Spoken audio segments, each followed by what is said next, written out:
Sol. Música nova. 30 minutos depois das 6 da tarde está no ar mais um Quem Anda à Chuva. Olha-se. E muito! E hoje a Verónica Gaspar traz-nos um tema muito atual. Vamos novamente falar de um tema muito presente e que já falámos em maio, que é o Covid. Agora, Verónica, o cerco está a apertar, os casos estão a aumentar novamente e mantém-se, não, surge aqui uma questão muito pertinente, que é, estará a vacinação a funcionar ou não? Bom, esta variante Delta tem-se espalhado de uma forma muito acelerada por todo o mundo, tal como previmos aqui em maio. Ela está a afetar maioritariamente a facção dos jovens, o que nos dá aqui que pensar relativamente às mutações víricas, mas também é por esse mesmo motivo, que esta faixa etária é mais saudável, é que temos taxas de mortalidade bastante inferiores e, portanto, em relação a outras alturas de ocorrências do vírus. Isto não quer dizer que estes jovens não venham a sofrer de patologias, nomeadamente ao nível respiratório e ao nível do músculo do miocardites, em percentagens significativas. Portanto, temos aqui uma enorme probabilidade de ter muito mais casos assintomáticos e de infecções leves que intensificam a possibilidade de disseminação vírica. E ainda preocupa mais, não é? Sendo assintomáticos, a probabilidade de transmitir a doença é, obviamente, maior, sim, no sentido em que não se detecta. E eles não estão a ser vacinados ainda em escala, não é? Sim. Agora, Verónica, parecendo que não, já estamos a viver em pandemia, daqui a bocado, há 1 ano e meio. E começa a ficar um bocadinho insuportável, vamos dizer assim, principalmente para as camadas mais jovens, que estão a perder muito a fase de começar a sair à noite e etc. E, portanto, é necessário, e o Governo agiu nesse sentido, de criar aqui mais medidas. Agora, serão essas medidas suficientes? O que é que tu achas sobre isso? Bom, eu acho que de facto não se pode limitar a vivência das pessoas por períodos tão prolongados e isso tem impactos relevantes na saúde mental. E só se é jovem uma vez, não se volta a ser jovem outra vez. Isto envolve, portanto, a adoção de medidas adequadas e eficazes, o que eu acho que não tem vindo a acontecer. Okay. No meu ponto de vista, não é o recolhimento obrigatório às 23 horas, a impossibilidade de movimentação entre concelhos ou até mesmo a redução dos horários dos estabelecimentos comerciais que vai ter impacto na redução da disseminação. Então, o que é que tu propunhas? O que é que tu achas que seria acertado? É tirando para o ar, obviamente, mas o que é que tu implementarias? Bom, eu penso que se nós alargarmos os horários, em vez de os reduzirmos... Seria mais benéfico. E, portanto, limitarmos mais a taxa de ocupação por espaço e fizermos uma classificação da ventilação existente inerente a cada espaço e talvez patrocinássemos a implementação de estruturas de ventilação forçada nos edifícios avaliada caso a caso. Portanto, algo que permitisse limpar o ar. É isso que limpar o ar, exatamente. Nós teríamos um melhor controle do que ter horários reduzidos em que as pessoas se veem obrigadas a aglomerarem-se em filas e até dentro dos próprios espaços para executarem as tarefas que têm que executar. Depois, nós temos que recordar, para pensar nas medidas, temos que recordar as principais formas de transmissão humano para humano. Portanto, elas são a transmissão por via de inalação das partículas infecciosas e aqui temos a questão de que as partículas de diâmetro inferior a 5 micrómetros, como já tínhamos referido, não são filtradas pelas máscaras comunitárias, elas permanecem no ar pelo menos viáveis, pelo menos durante 3 horas e em tempo seco elas conseguem percorrer algumas distâncias. Portanto, tudo o que é aglomeração de pessoas, mesmo espaços ao ar livre, são ambientes de altíssimo risco. E mais uma vez reporto que as pessoas devem utilizar máscaras FP2. Depois temos a situação da transmissão por via do contacto de superfícies, que não está devidamente a ser divulgada.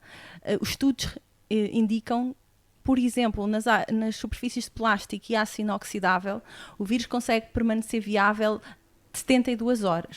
O que significa que um braço de uma cadeira de café que se puxa para a frente, um tabuleiro, uma mesa de plástico de um café de esplanada, que esteja com carga viral suficiente para contaminar um indivíduo susceptível, pode desencadear a patologia. E eu tenho assistido a que as pessoas vão buscar as coisas dentro do café, e vêm-se sentar na esplanada e muitas vezes não há uma rotina de que garanta que as pessoas não passam a ocupar um determinado espaço antes de ser todo ele desinfetado. Até mesmo a questão da desinfecção das compras, que no início da pandemia toda a gente cumpria aquilo à risca e assim até de forma quase obsessiva. Havia pessoas a deixarem os produtos de quarentena e foi um hábito que se foi perdendo e que se calhar não se devia. Não se devia. Da mesma forma que as empresas que importam produtos de zonas com os riscos superiores devem ter muito cuidado nos processos de entrada e manuseamento e desinfecção dos bens que estão a adquirir para os seus círculos produtivos. Depois temos outra questão que não é falada, aliás devia ter sido falada logo na problemática dos lares, que é a transmissão por via da urina. Portanto, reparem, num sanitário público de homens, por exemplo, em que existem os urinóis e os homens estão, vários homens no mesmo espaço, a urina ao embater na superfície do urinol vai emitir aerossóis. Os aerossóis vão propagar uma carga vírica que vai ficar alojada em uma área bastante mais disseminada, inclusivamente até na zona da descarga. Isto é um exemplo prático, mas existem outros, portanto, todos os locais onde existe gestão geriátrica, hospitalar ou qualquer tipo de gestão que envolva urina e fraldas. É importante ter atenção a isso. É importante ter atenção a isto. Ok, certíssimo. Agora, é importante, lá está, acabámos de relembrar as pessoas que é importante manterem as práticas que normalmente tínhamos no início da pandemia. Obviamente que o medo era muito superior ao que é hoje em dia, era algo desconhecido. Hoje em dia, que já temos mais informação, cada vez se falam mais nos testes rápidos e na importância da testagem. O que é que achas que estes testes são realmente precisos para combater a pandemia? Eu acho que são muito precisos. Tal como a vacinação é impreterível, a testagem também. Neste momento, nós estamos muito enfocados nos testes moleculares de identificação de partículas do genoma do vírico, os chamados RT-PCRs, que toda a gente fala, e que envolve a recolha de partículas víricas através de Zaragatoa. Mas eu devo chamar a atenção que estes testes são eficazes para situações de disseminação aguda, surtos, ou situações em que um determinado evento vai aglomerar muitas pessoas e há um risco iminente de uma disseminação acelerada. Porque estes testes identificam que a pessoa tem partículas víricas, mas não dizem nada sobre a infecciosidade ou a gravidade do vírus. Portanto, para nós recorrermos à avaliação da incidência da infecção na população, para recorrermos a respondermos a questões relativamente à capacidade imunológica de uma pessoa que já esteve infectada e se terá ou não de ser vacinada e quando é que terá de ser vacinada, para respondermos a questões relativas a se as vacinas estão ou não a atrair imunicidade e durante quanto tempo. Nós precisamos recorrer aos testes sorológicos. Exatamente. E, portanto, que medem os anticorpos, os IgAs, IgMs e IgGs. Atenção que nem todos os testes medem os IgAs. E os IgAs são muito importantes porque elas permitem um diagnóstico mais precoce, anterior aos 5 dias.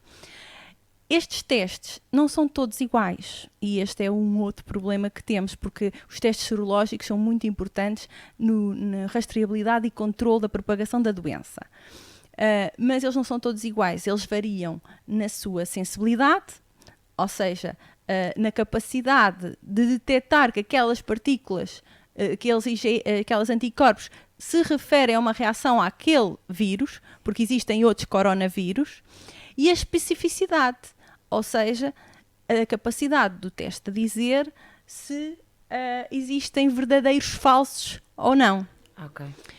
E isto, portanto, traduz-se numa eficácia que deve ser mensurada através de ensaios por comparação com resultados de PCR, das tais situações de mensuração de genoma da partícula vírica. Nós não estamos a fazer validação, nem há uma lista de testes aprovados e validados pelo Infarmed.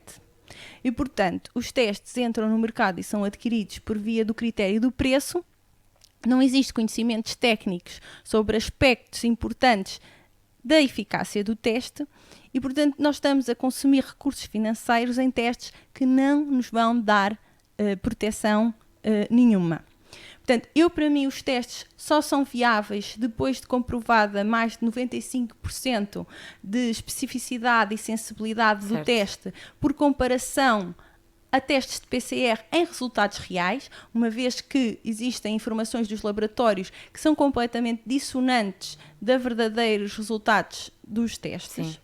E, portanto, deve haver diretrizes claras da entidade regulamentar sobre que testes e especificidades são considerados mínimos, que testes estão adequados a cada circunstância, com mensuração clara e conhecida dos valores numéricos da avaliação destes fatores. Certíssimo. Portanto, testagem sim, sempre, mas saber que testes devemos comprar. E ainda bem que estamos a falar aqui da questão dos testes, porque também uma questão que tem sido muito falada é os autotestes à Covid. E, Verónica, eu tenho muita curiosidade de saber qual é a tua opinião sobre estes autotestes, que tanto têm dado que falar a quem apoie, a quem condene. O que é que tu achas sobre isso? Eu acho que os testes devem sempre ser praticados por profissionais de saúde. Temos vários profissionais de saúde habilitados e preparados para os fazer. Isto porque um procedimento mal executado pode dar origem a um resultado falso. E, portanto, para além das questões que alguns testes podem provocar lesões nas mucosas, etc. Exatamente. Outra coisa interessante é a lacuna que há relativamente aos testes pediátricos, portanto para as crianças. Os testes de Zaragatoa para determinadas faixas etárias mais reduzidas, que infelizmente esta variante pode afetar, são muito dolorosos. E nós esquecemos que existem testes eficazes com recolha de saliva, porque é possível detectar IgAs ao nível das mucosas. Para as crianças seria aplicável um desses Exatamente. testes. A Eslováquia está com um programa de testes, de testagem de 7 em 7 dias, que dá origem a um certificado muito interessante para que as pessoas possam frequentar os ambientes públicos e as instituições públicas. E como é feito esse teste? É normal? É um PCR? Teste, eles têm vários modelos, mas existe aqui, portanto, acabam por ter um estudo epidemiológico e acabam por conseguir controlar a evolução da pandemia, mas estes testes são efetuados de 7 em 7 dias, precisamente para garantir os tempos de incubação e evitar os períodos de infecciosidade assintomática. E eu acho que este devia ser analisado de perto, nomeadamente também outras situações que poderiam ser um exemplo e que não se fala nas notícias, só se fala daquilo que é pior que nós. É a Austrália, Singapura, portanto são casos de estudo que devem ser analisados. É isso mesmo. Obrigada, Verónica, por mais um episódio incrível. Para a semana estás cá de volta, ou não? Vamos ver, porque entretanto vêm as férias de verão. Mas o que é certo é que se as pessoas tiverem alguma dúvida podem enviar mensagem para a ONFM, que a Verónica esclarece tudo. É verdade ou não? É verdade. E assim, mantenham-se informados, porque quem anda à chuva... Molha-se. E muito.